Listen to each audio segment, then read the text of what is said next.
Et je suis en compagnie de Jessica Lelier, la propriétaire de la boutique La Planque. Comment ça va? Ça va bien, toi? Super. Alors, toi, tu es propriétaire de La Planque. C'est une boutique de jeux vidéo et récents et rétro. Oui, on couvre de tout, autant des jeux d'Atari que des jeux de de PlayStation 3 et dans pas longtemps de PlayStation 4. Ça sort dans quelques jours. Oh, quand même. Bon, c'est ça. On va avoir les nouvelles consoles que tout le monde court après, que tout le monde attend. Comment ça t'est venu l'idée de partir cette boutique-là? J'ai parti ça avec 2 amis il y a 4 ans et demi de cela. Puis on avait tous des intérêts communs par rapport aux jeux vidéo et on trouvait pas de boutique dans le centre-ville de Québec qui répondait à nos besoins. On courait au Mégamanie à Sainte-Foy ou à des marchés aux puces, puis tout. Puis il n'y a rien qui remplissait nos besoins, ce qu'on aimait, ce qui nous faisait triper. Puis il fallait commander de loin sur eBay, des choses comme ça. Fait qu'on s'est dit, ce serait une bonne idée de faire une boutique pour ramener ces choses-là à Québec parce que il y en a pas. Il n'y en avait pas. Donc, vous importez, puis vous avez vraiment là, toutes les consoles, tous les vieux jeux. Le plus possible. C'est sûr que des fois, on a moins de Nintendo, moins de Super Nintendo. Ça fait des vagues. On ne sait jamais. Parce que des gens viennent nous échanger aussi contre des crédits d'échange. Donc, ça, c'est une manière de se fournir. L'autre, c'est magasiner, là, comme on dit, des fournisseurs, etc.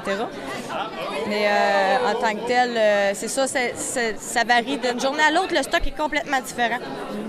Vous avez organisé aussi une activité qui s'appelle le Warp Zone, qui est déjà passée, mais vous faites ça à peu près à chaque année, j'imagine? Regarde, on en a fait 6, puis ça fait 4 ans et demi qu'on est ouvert. Mais là, je te dis, ça va être aux années. Okay. Parce que c'est trop. C'est beaucoup d'organisation quand même. Oui, mais c'est rendu très gros aussi, donc difficile à encadrer. Ça prend beaucoup de ressources, ça coûte cher, etc. Puis, il faut dormir dans la vie. Il y a beaucoup de demandes encore dans le domaine du gaming. Je pense qu'on a de plus en plus de gamers à Québec, là, selon toi. Non, ils sont juste moins gênés. Ils sont moins gênés. En tout cas, on est bien contents. Il n'y en a pas plus, il n'y en a pas moins que quand j'étais plus jeune.